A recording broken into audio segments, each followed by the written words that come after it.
friends, so we're going to do chapter 8. Chapter 8, the tomb. Jack and Annie stood frozen. The silent soldiers did too.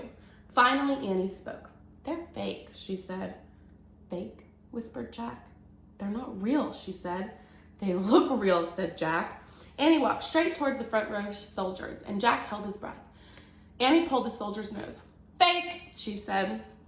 "Oh, brother," said Jack. He walked over to the soldier and touched the painted face.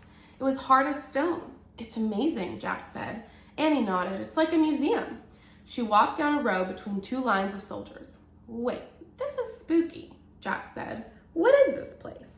He put down his sack and pulled out the china book. He found a picture of the frozen army and read aloud. The Dragon King had 7,000 life-size clay figures made for his tomb. The clay was baked and painted. The Dragon King hoped the clay army would protect him after he died.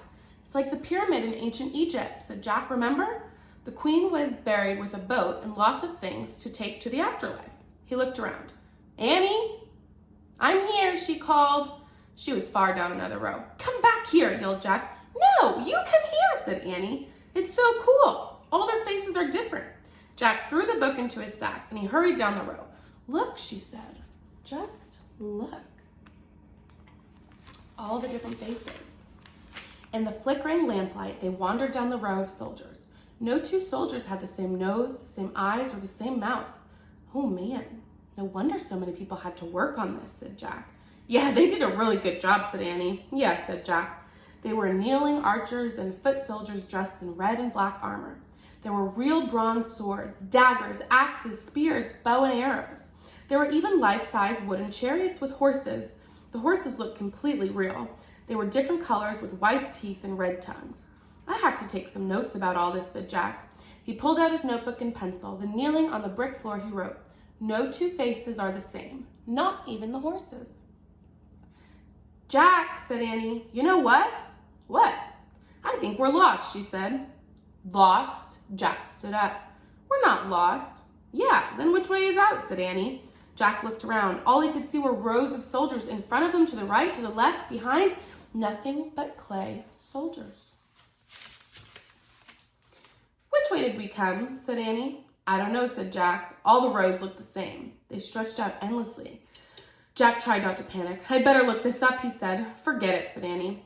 "Morgan said the research book would guide us, but in our darkest hour, only the ancient legend would save us." "Is this our darkest hour?" asked Jack. Annie nodded. "It's pretty dark." "It does seem to be getting darker in here," thought Jack. The air was getting thicker too. It seemed harder to breathe. "Let's ask for help," said Jack. He reached into the sack and pulled out the bamboo book. He held it up and said, "Save us!" As Jack waited, the tomb seemed unbearably quiet. He held up the book again. "Please help us find our way out," he said.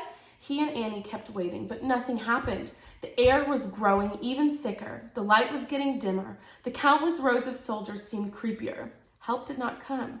Jack felt faint. I guess we'll just have to... "Look," said Annie. "What?" "The ball of thread. It rolled out of your sack," she said. "So what?" said Jack. He looked at his cloth sack lying on the floor. The ball of yellow silk thread had rolled out, and it was still rolling, leaving a trail of yellow thread. And that was chapter 8.